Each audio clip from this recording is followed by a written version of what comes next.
A volcano in southwestern Iceland erupted on Thursday, its sixth outbreak since December. Footage filmed from a helicopter shows glowing hot lava spewing from the site of a new fissure and smoke filling the air above. The total length of the fissure measures about 3.9 kilometers, extending by 1.5 kilometers in about 40 minutes. That's according to the Icelandic Meteorological Office.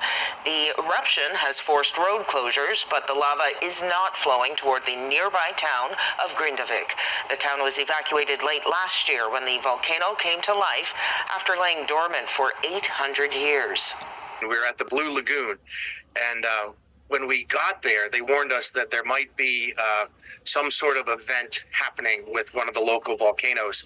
And they said specifically, it could happen any hour, or it might not happen for a couple of months. But just to let you know, when you hear the air raid sirens, it's time to get out and evacuate. You'll have 10 minutes to do so.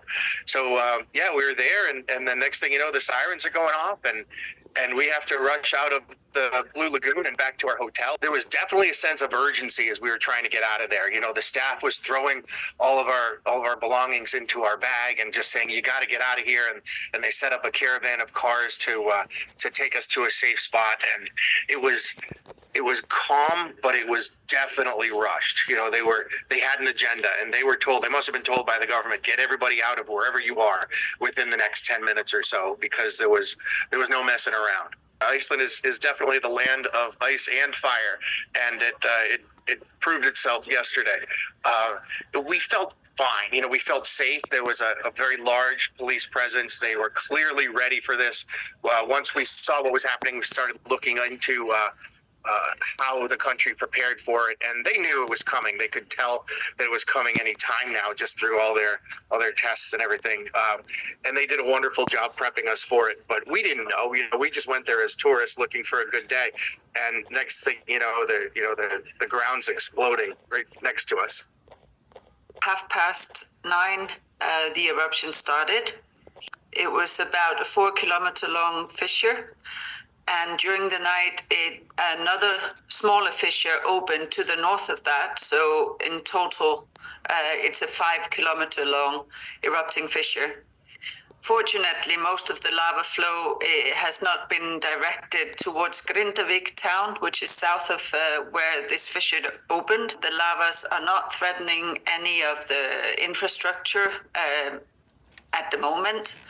And it has been retreating in intensity. So we actually see a quite intense first phase, up to 2,000 cubic meters per second, comparable to the past eruption from May. But it is already declining, and it looks like, at least as the situation is now, that it is a rather fortunate location.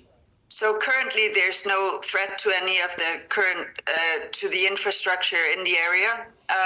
The one lava flow was moving towards the road that has been bothered by lava flows earlier, but it stopped 200 to 300 meters before that, and it seems, at least as the current state is, that it's not progressing any further. It's really situated in a fortunate location, and there seems to be no threats to infrastructure.